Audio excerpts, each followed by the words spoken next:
Modern history has been shaped by conquest. The conquest of the world by Europeans.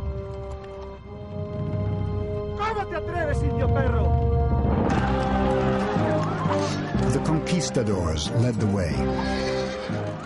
A few hundred men who came to the New World and decimated the native population. The secret of their success? Guns, germs, and steel. Ever since, people of European origin have dominated the globe with the same combination of military power, lethal microbes, and advanced technology. But how did they develop these advantages in the first place?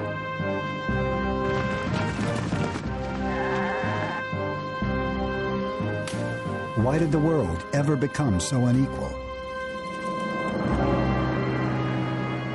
These are questions that Professor Jared Diamond has spent more than 30 years trying to answer. One of the most original thinkers of our age, Diamond has traveled the world looking for clues.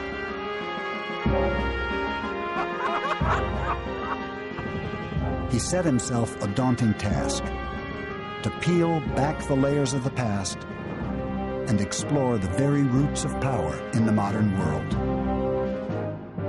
Whatever I work on for the rest of my life, I can never work on questions as fascinating as the questions of guns, germs, and steel, because they're the biggest questions of human history. What separates the haves from the have-nots? How have guns, germs, and steel shaped the history of the world?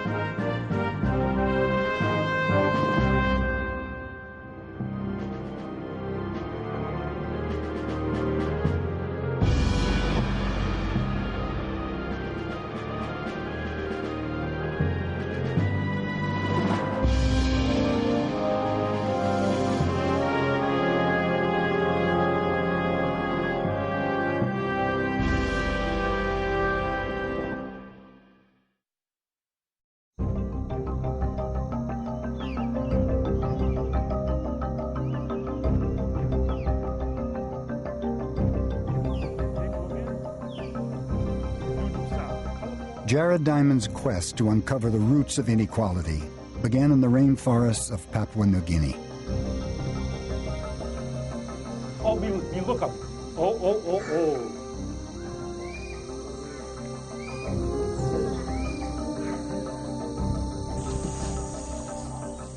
Diamond is a professor at UCLA in Los Angeles.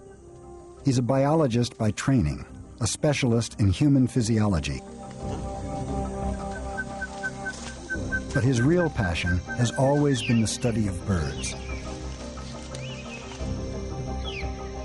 I love watching birds in this place. I began watching birds when I was 7 years old in the United States. Then it was just a matter of identifying them.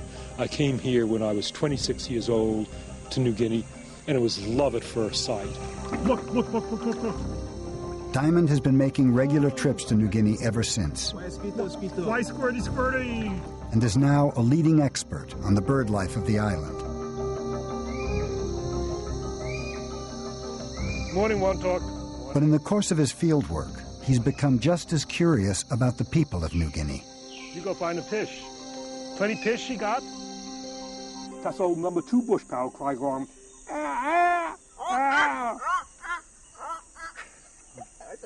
Over the years, I've gotten to know and like thousands of New Guineans. The name belong again, you talk? Name Yanai. I've learned several of their languages, and much of what I know about birds I picked up from them. Because of hard work. There have been people living in New Guinea for at least 40,000 years. Much longer than on the continents of North and South America. Look 'em. Look 'em, 1, 2, 3, 4, 5, 6, fella. They're among the most culturally diverse and adaptable people in the world. So why are they so much poorer than modern Americans?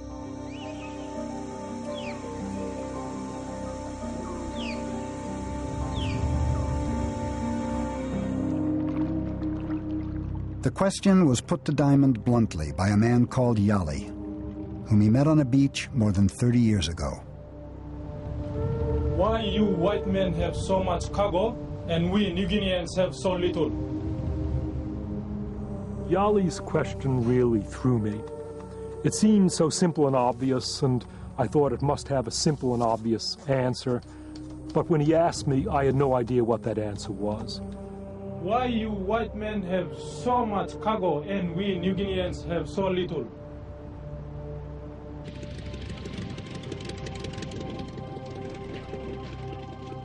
New Guineans use the word cargo to describe the material goods first brought to their country by Westerners.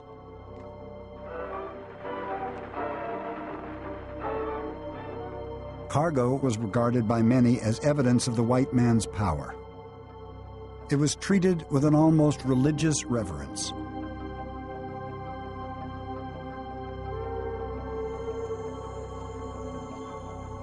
For their part, Western colonials typically believed that power was determined by race.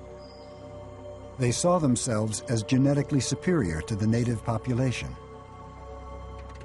To them, it was only natural that they should have so much cargo and New Guineans so little.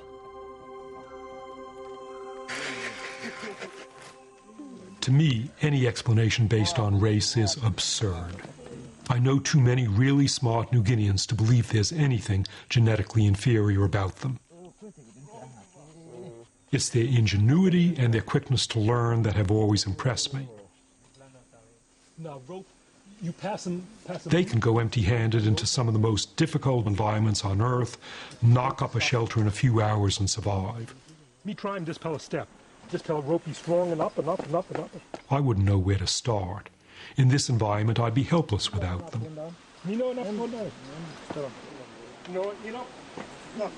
So why didn't these ingenious people invent metal tools, or build great cities, or develop any of the other trappings of modern civilization?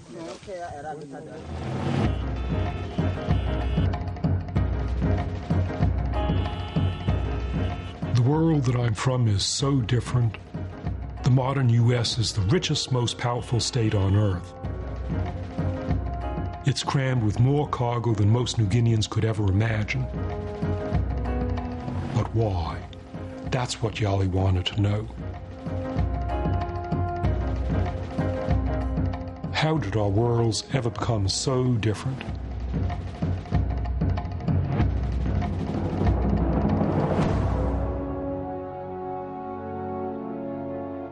Diamond realized that Yali's question was far bigger and more complex than it first appeared.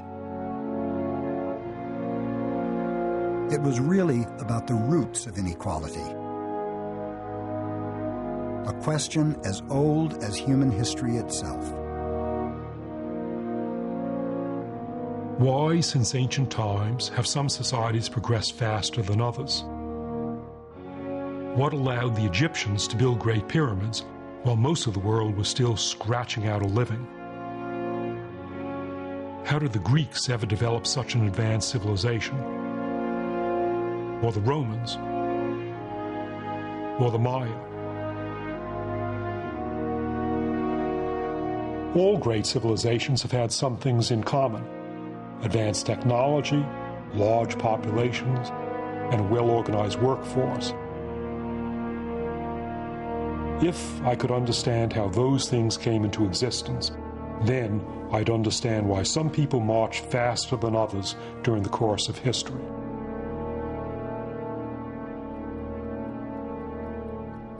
Diamond set out to explore the division of the world into haves and have-nots. It was a massive challenge that few scholars would have dared take on. He was a scientist, not a historian. How could he possibly solve the great puzzles of human history?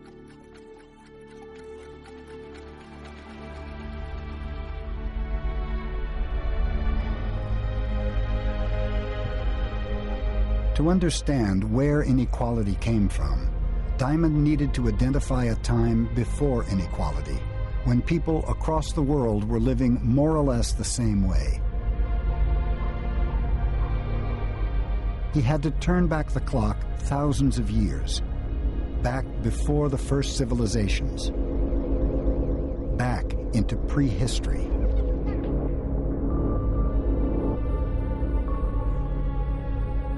"13,000 years ago, the ravages of the last ice age were over. The world was becoming warmer and wetter. One area where humans were thriving was the Middle East.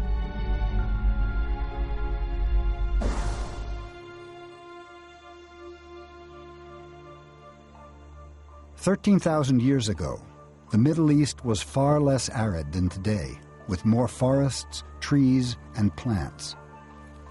People here lived like people everywhere at this time, as hunter-gatherers in small, mobile groups.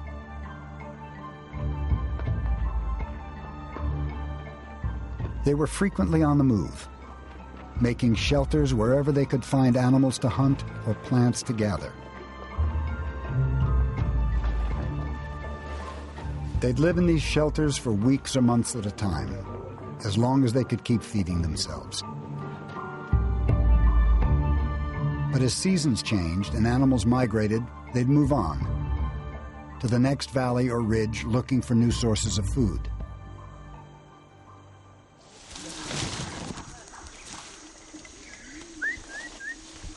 One of the few places on Earth where it's still possible to find people hunting and gathering is the rainforest of Papua New Guinea. Instead of just reading about this lifestyle in archaeological books, I've been lucky enough to witness it firsthand, to see for myself how we all lived 13,000 years ago, and how we found food.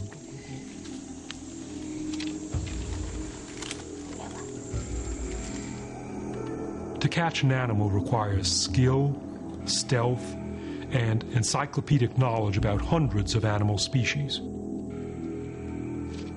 You have to be pretty smart to be a hunter.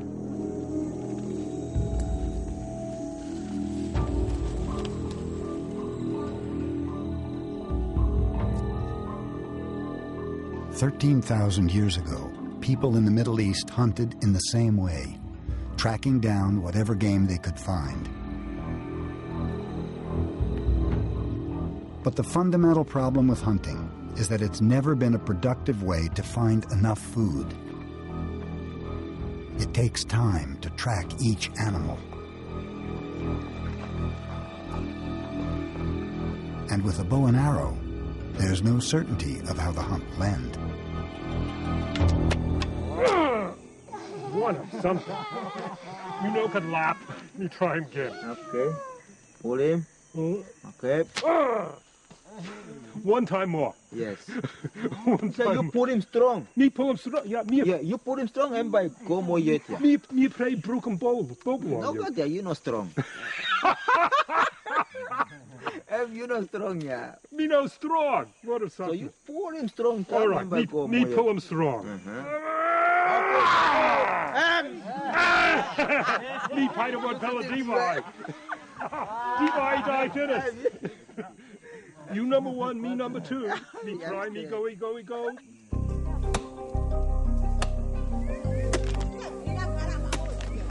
Because hunting is so unpredictable, traditional societies have usually relied more on gathering.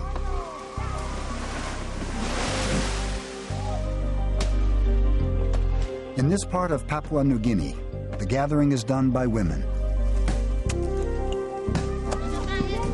An important source of food here is wild sago.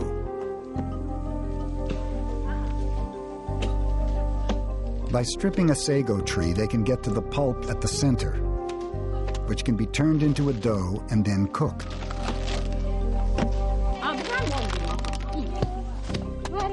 Although it's physically harder work, gathering is generally a more productive way of finding food than hunting. But it still doesn't provide enough calories to support a large population. This jungle around us, you might think it's a cornucopia, but it isn't. Most of these trees in the jungle don't give us anything edible. There are just a few sago trees, and the rest of these trees don't yield anything that we could eat. And then sago itself has got limitations. One tree yields only maybe about 70 pounds of sago. It takes them 3 or 4 days to process that tree. So it's a lot of work, really, for not a great deal of food. Plus, the sago starch is low on protein. And also, the sago can't be stored for a long time. And that's why hunter-gatherer populations are so sparse. If you want to feed a lot of people, you got to find a different food supply. You got to find a really productive environment, and it's not going to be a sago swamp. In the Middle East, there were very different plants to gather. Growing wild between the trees were 2 cereal grasses, barley and wheat, far more plentiful and nutritious than sago. These simple grasses would have a profound impact, setting humanity on a course towards modern civilization. But it would take a catastrophic change in the climate before this would happen.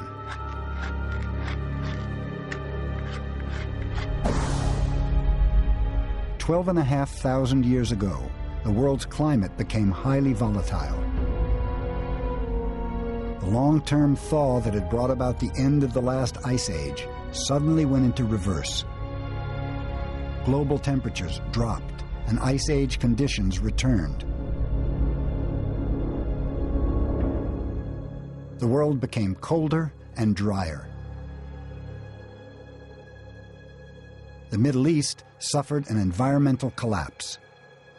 Animal herds died off. So did many trees and plants. The drought lasted for more than 1,000 years.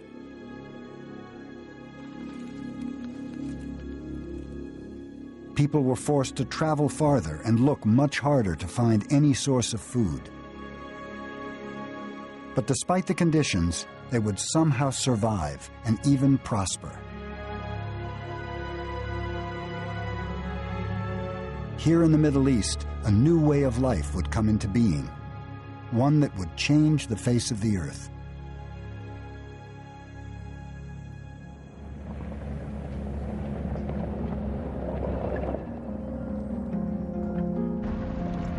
Ian Kite is a Canadian archaeologist who specializes in the Stone Age history of the Middle East.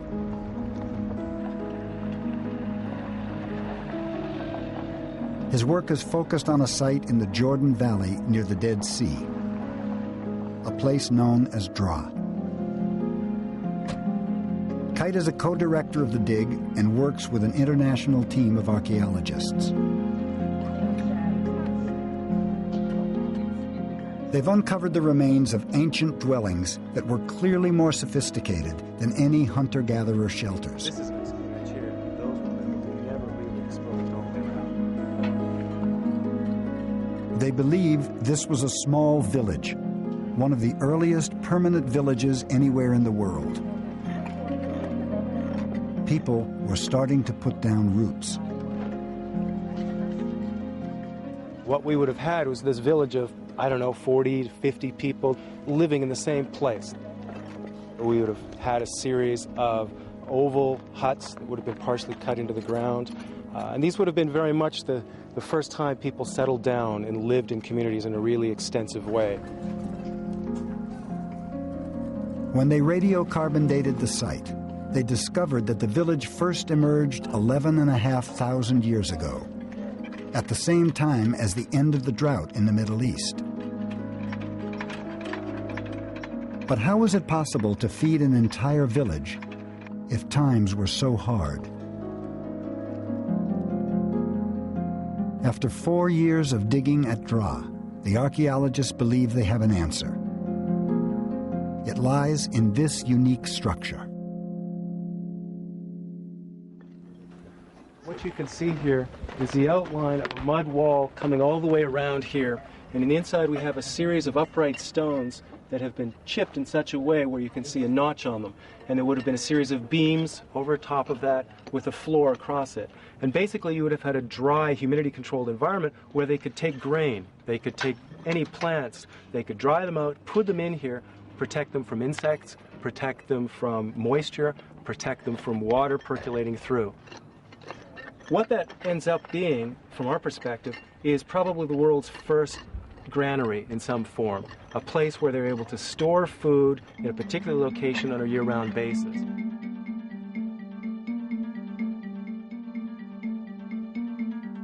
The team at DRA believes the granary was an oval-shaped mud wall building at the center of the village, a place where grain could be stored collectively. And the grains that were being stored were primarily wheat and barley. While other plants were no longer available, these cereal grasses were hardy enough to survive and durable enough to be stored for years.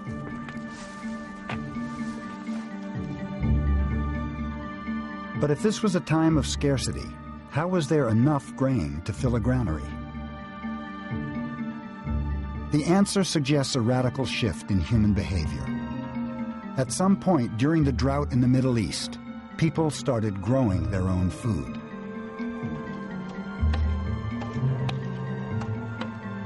Unable to maintain a mobile way of life, they would have stayed close to any source of water they could find and planted new fields of wheat and barley around them.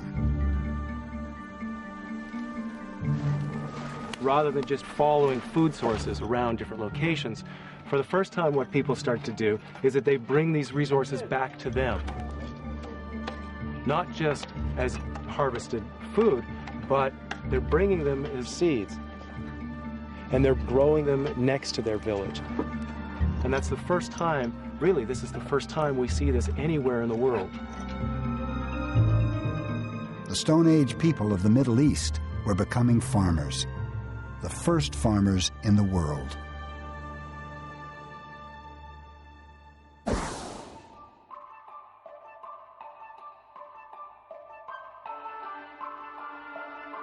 Without realizing it, these new farmers were changing the very nature of the crops around them.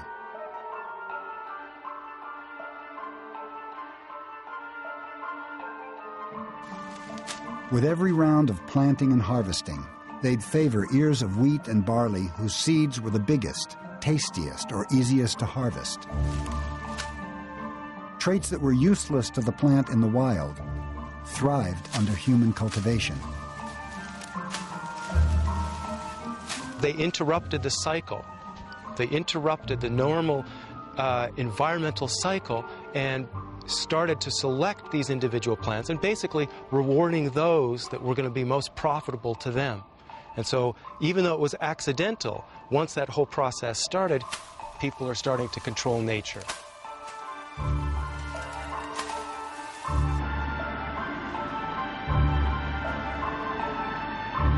The way crops are changed by human interference is known as domestication. Today it happens in research labs, with scientists selecting genes and breeding crops to be ever more useful to humans. It's a very precise, deliberate process, but not so different from what the first farmers were doing unconsciously thousands of years ago in the Middle East.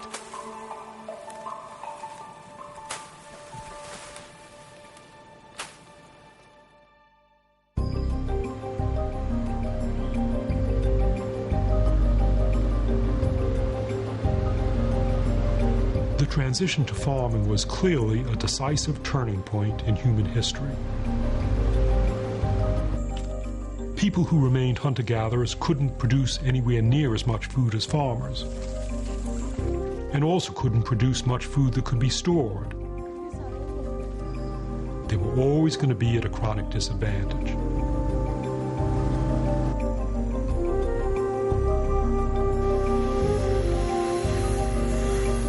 Now I needed to know where else in the ancient world people had become farmers.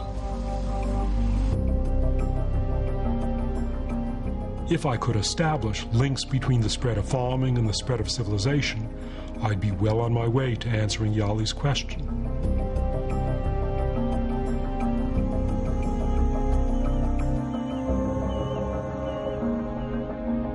There are only a few parts of the ancient world that developed farming independently. Not long after the Middle East came China, where people grew another high-yield cereal grass, rice. Pockets of farming also emerged in the Americas, based on corn, squash, and beans. Later in Africa, people farmed sorghum, millet, and yams. And in most places where farming emerged, a relatively large advanced civilization followed. But there was an exception to the rule, an area where farming didn't bring the same benefits: the highlands of New Guinea.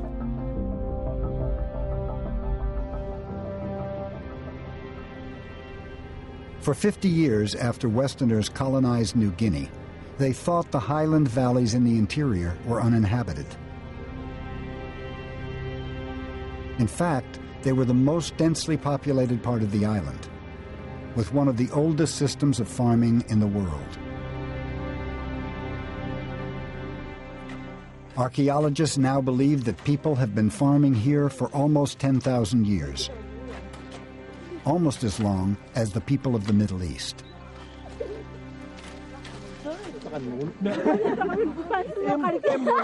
It's amazing to think that these people, Yali's people, were some of the earliest farmers in the world.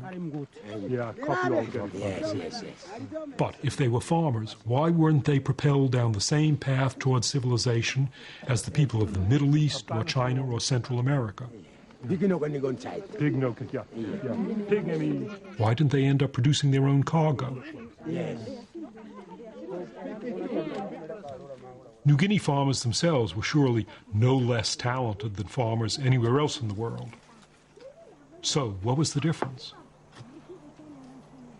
Highland agriculture was based on crops like these taro roots, which are very different from cereal crops. Taro is much more work. You got to plant it one by one, unlike wheat where you throw your hand and spread the seed.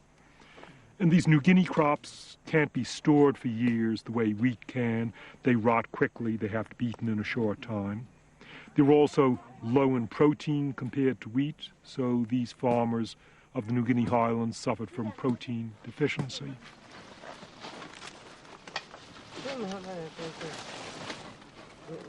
There's not much protein to be gotten from New Guinea's other crops either.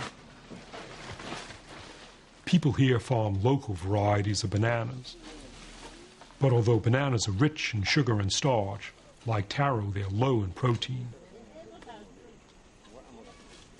In fact, people in the highlands have so little protein that sometimes they eat giant spiders to supplement their diet.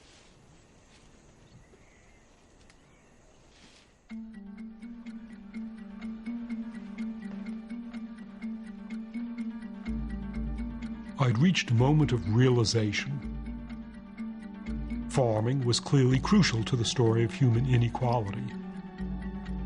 But just as important was the type of farming. People around the world who had access to the most productive crops became the most productive farmers. Ultimately, it came down to geographic luck.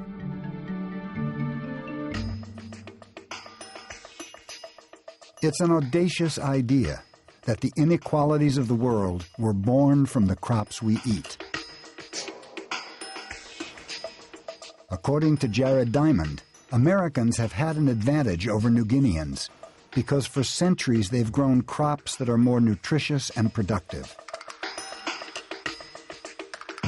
Crops like wheat, which provides about a fifth of all the calories they eat. The wealth of modern America could never have been sustained by taro and bananas.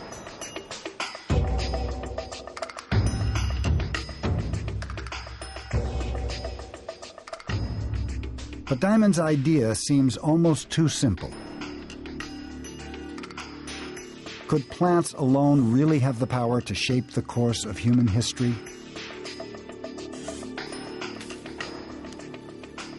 Or was there something else at play?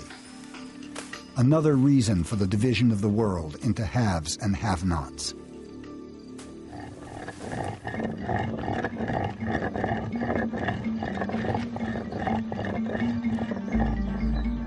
By 9,000 years ago, the first settlements in the Middle East were giving way to much larger villages. People were only able to live on this scale by becoming more productive farmers. They were surrounded by fields of domesticated wheat and barley. But by now, they also had another steady source of food.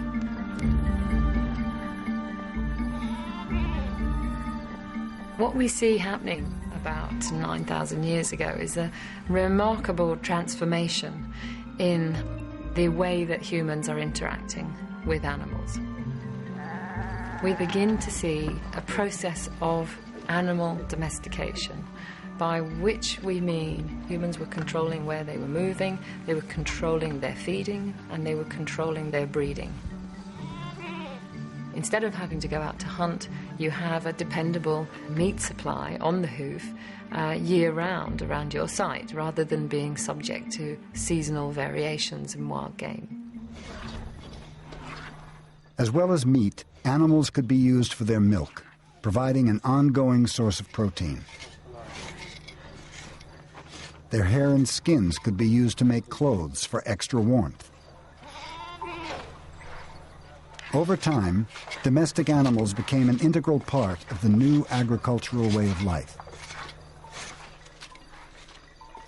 We know that the communities which first started to have domestic animals already had cereal crops, so they were cultivators. And the combination of these particular animals and the plants becomes an extremely attractive package in that they're complementary. After the harvest period, animals could be turned out on the stubble and they can actually eat the remains of the cereal crop harvest. In their turn, animal dung can be used to provide a sort of a fertilizer for the cereal crops as well, for crops. So the whole package, is seen to be mutually beneficial, both for the animals and the plants, and of course for the humans.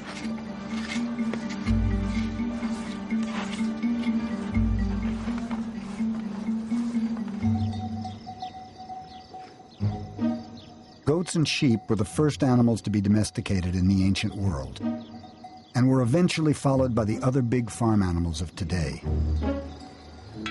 All of them were used at first for their meat, but they all proved useful in other ways, especially with the invention of the plow.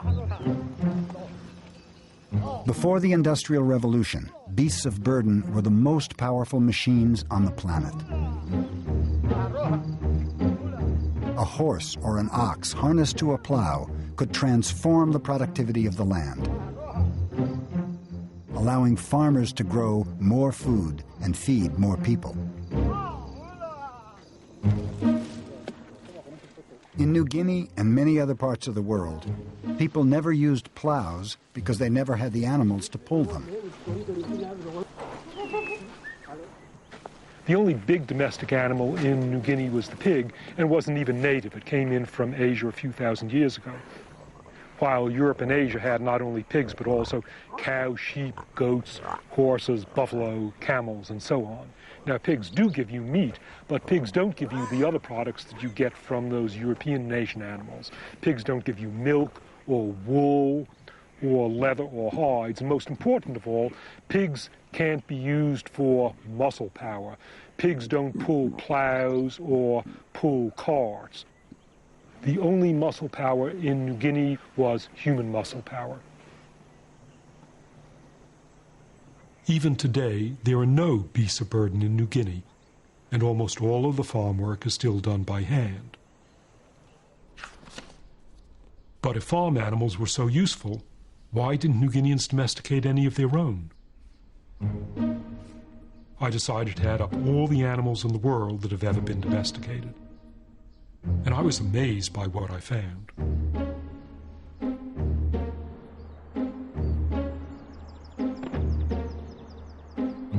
There are nearly 2 million known species of wild animals, but the vast majority have never been farmed.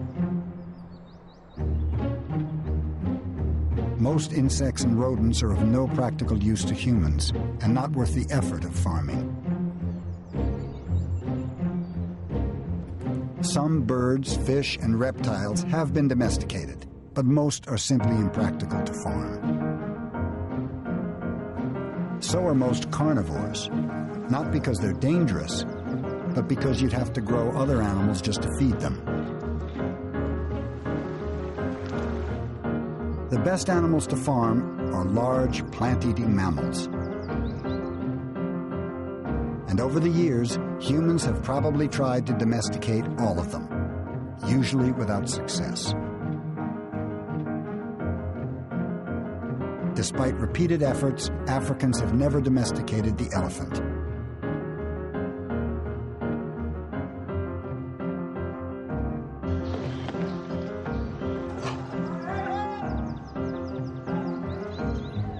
In South Asia, some elephants are used as work animals, but they're not farmed for the purpose. Instead, each elephant is caught in the wild and then tamed and trained. It doesn't make economic sense to farm an animal that takes some 15 years to mature and reach an age where it can start reproducing. Animals which make suitable candidates for domestication can start giving birth in their first or second years. They will have 1 or maybe 2 offspring a year, so their productivity is actually high. Behaviorally, they need to be social animals, meaning that the males and the females and the young all live together as a group, and they also have an internal social hierarchy, which means that if humans can control the leader, then they will also gain control over a whole herd or a whole flock. There's another crucial requirement for a domestic animal. It needs to get along with humans. Some animals don't have the temperament to live on a farm. A zebra could be an ideal domestic animal, potentially as useful as a horse. But evolving in the midst of Africa's great predators, zebras have become flighty, nervous creatures.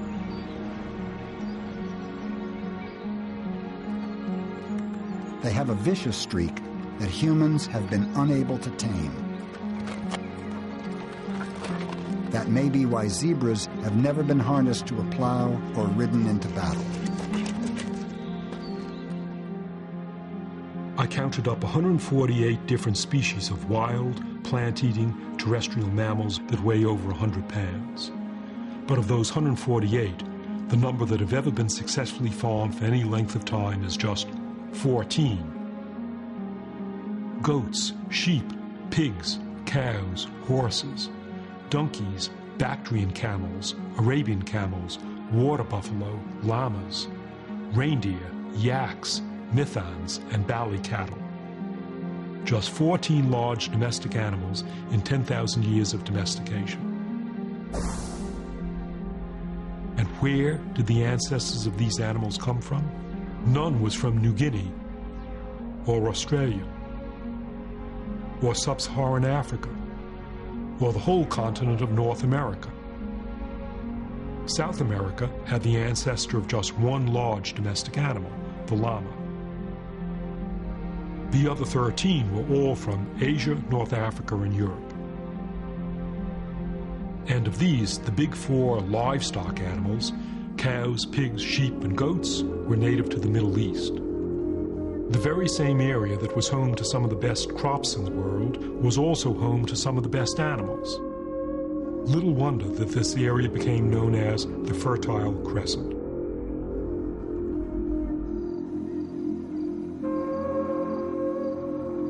The people of the Fertile Crescent were geographically blessed, with access to some of the best crops and farm animals in the ancient world. It gave them a huge head start. What had begun with the sowing of wheat and the penning of goats was leading towards the first human civilization.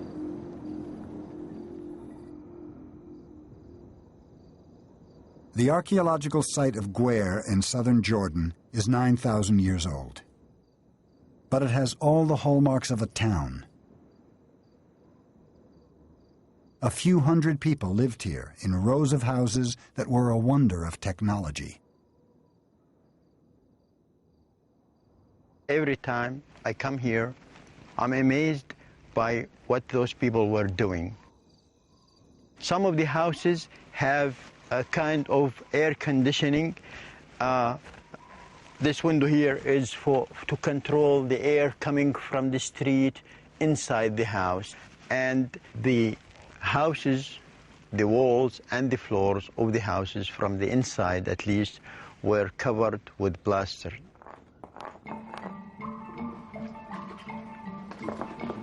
So people were moving to a concept of homes. It's not a place just to sleep. It is a proper home, and people started to decorate the houses from the inside. And people were started to invest in their homes, because if we are talking about plaster, it is time-consuming, it's effort-consuming. It's very expensive to have plastered house. As villages grew bigger, there were more people to work on the land. More people could produce more food more efficiently, enough to support specialists within the community. Freed from the burden of farming, some people were able to develop new skills and new technologies.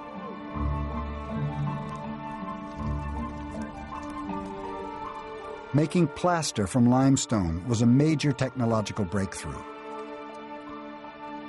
The stones had to be heated for days at a time, at a temperature of 1,000 degrees. It may seem insignificant today, but understanding how to work with fire was the first step towards forging steel, a technology that would transform the world.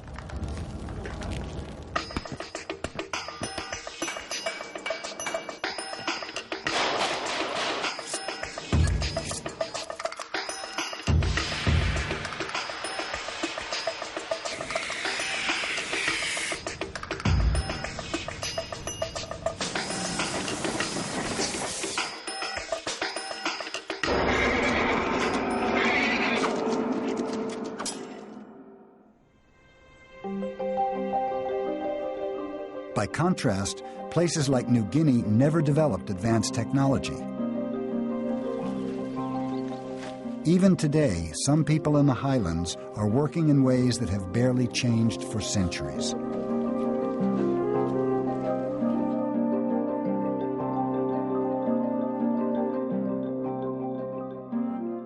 When I first came to New Guinea in the 1960s, people were still using stone tools like this axe in parts of the island.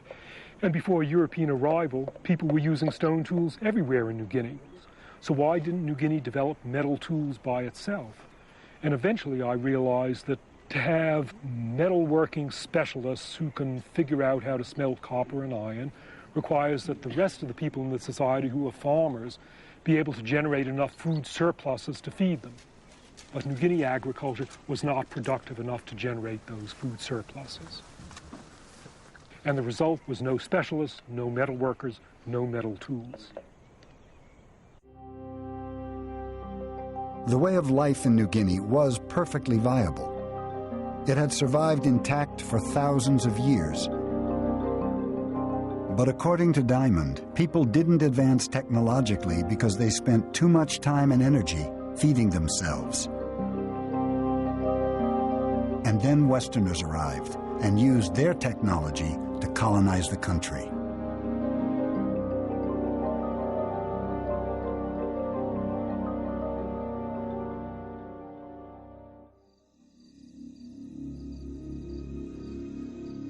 Yet for all its advantages, the Fertile Crescent is not the powerhouse of the modern world, nor is it the breadbasket it once was. How did it lose its head start?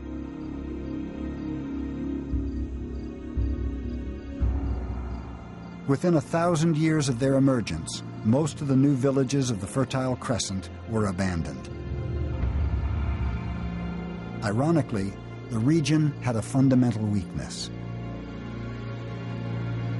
Despite having some of the most nutritious crops on the planet, its climate was too dry and its ecology too fragile to support continuous intensive farming. People were destroying the environment. The waters had been overexploited, the trees had been cut, and this is what when you face a dead end. I mean, you are facing a wall.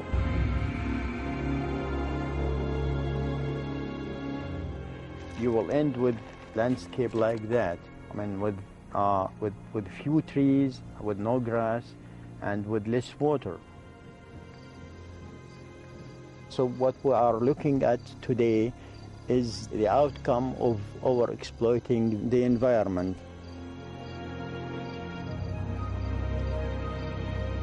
Unable to farm their land, entire communities were forced to move on. The advantages they'd accrued from centuries of domestication might have been lost. But again, geography was on their side. The Fertile Crescent is in the middle of a huge landmass, Eurasia. There were plenty of places for farming to spread, and crucially, many of those places were to the east and west of the Fertile Crescent at roughly the same line of latitude. Why is that so important? Because any 2 points of the globe that share the same latitude automatically share the same length of day, and they often share a similar climate and vegetation. Crops or animals domesticated in the Fertile Crescent were able to prosper at other places along the east-west axis of Eurasia. Wheat and barley, sheep and goats, cows and pigs all spread from the Fertile Crescent, east towards India and west towards North Africa and Europe. Wherever they went, they transformed human societies. Once the crops and animals of the Fertile Crescent reached Egypt, they caused an explosion of civilization.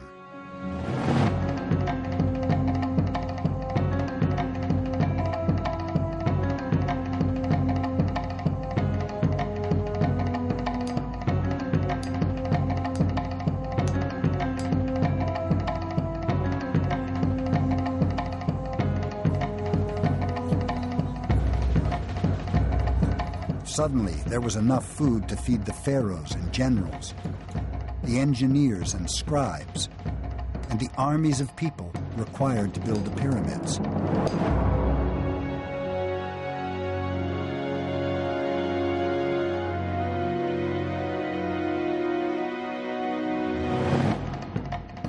The same is true of European civilization. From ancient times until the Renaissance, crops and animals of the Fertile Crescent fed the artists, inventors, and soldiers of Europe.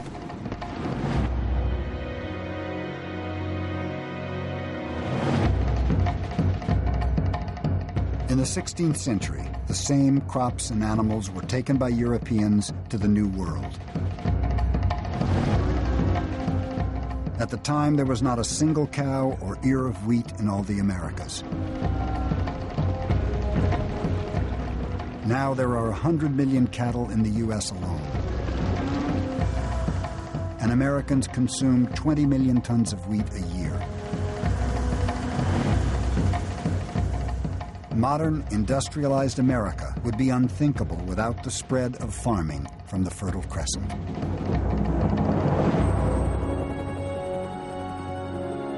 There are some who think Jared Diamond's argument is too neat and easy. Can the distribution of wealth and power really be reduced to cattle and wheat? What about culture, politics, and religion? Surely they've been just as important. Diamond's been criticized for being too deterministic, for ignoring the part people have played in shaping their own destiny.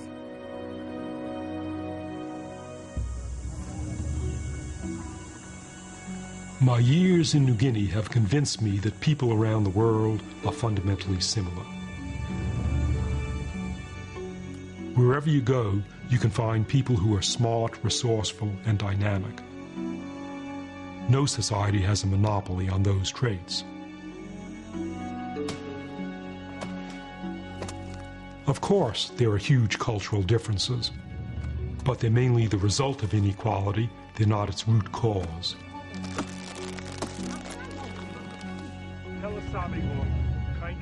Ultimately, what's far more important is the hand that people have been dealt, the raw materials they've had at their disposal. New Guineans acquired pigs from Eurasia, but not cows or sheep or goats or horses or wheat or barley. They didn't develop in the same way as Europeans and Americans because they didn't have the same raw materials.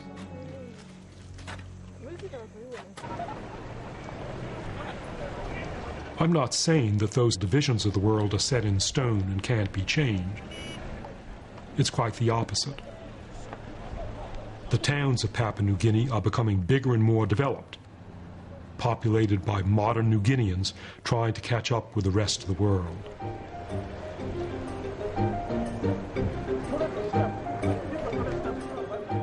Unfortunately for them, there's still a big gap to overcome.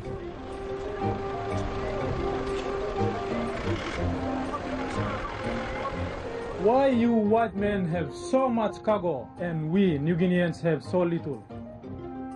Yali caught me by surprise 30 years ago. I had no idea what to say to him then, but now I think I know the answer. Yali, it wasn't for lack of ingenuity that your people didn't end up with modern technology. They had the ingenuity to master these difficult New Guinea environments. Instead, the whole answer to your question was geography. If your people had enjoyed the same geographic advantages as my people, your people would have been the ones to invent helicopters.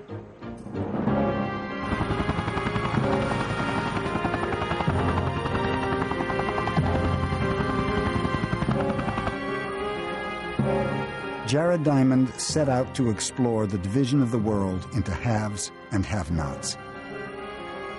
He's convinced the blueprint for that division lies within the land itself.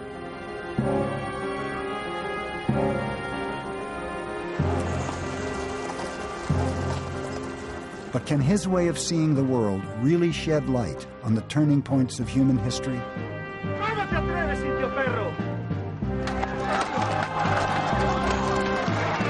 Can it explain how a few hundred Europeans conquered the New World and began an age of domination? The age of guns, germs, and steel.